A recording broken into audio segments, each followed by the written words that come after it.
सिद्धांत और अनुबंध 81 से 83 के पीछे की कहानी सिर्फ इतिहास की नहीं है, ये असली लोगों की कहानी है, असली बलिदान की और असली सेवा की।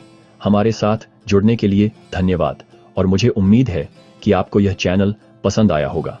मार्च 1832 में चर्च नया है, बस कुछ ही साल पुराना, हिराम, ओहायो के एक साधारण से फार्म हाउस में इसका मुख्यालय है। जोसेफ स्मिथ टार और पंख लगाए जाने के बाद ठीक हो रहे हैं, फिर भी दर्द और अंधेरे के बावजूद रहस्योद्घाटन आते रहते हैं। उसी महीने जेसी गॉज को प्रथम अध्यक्षता में परामर्शदाता के रूप में बुलाया जाता है।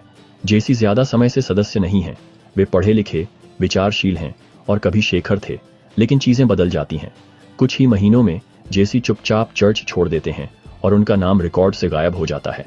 फिर फ्रेडरिक जी विलियम्स आगे आते हैं, वो जो तूफान और मुसीबत में जोसेफ के साथ खड़े रहेंगे।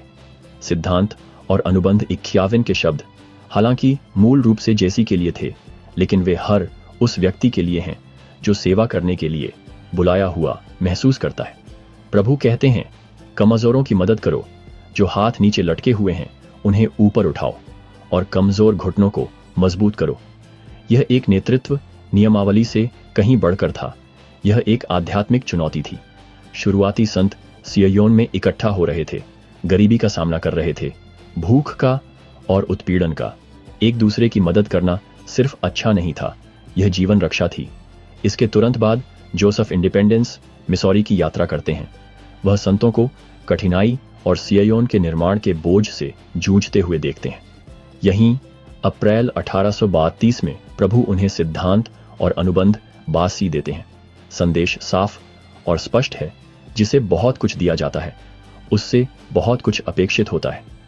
कुछ नेता अपनी प्रतिबद्धताओं को नहीं निभा रहे हैं और प्रभु उन्हें याद दिलाते हैं, मैं प्रभु तब बाध्य होता हूं जब तुम वो करते हो जो मैं कहता हूं, लेकिन जब तुम वो नहीं करते जो मैं कहता हूं तो तुम्हारे पास कोई वादा नहीं है।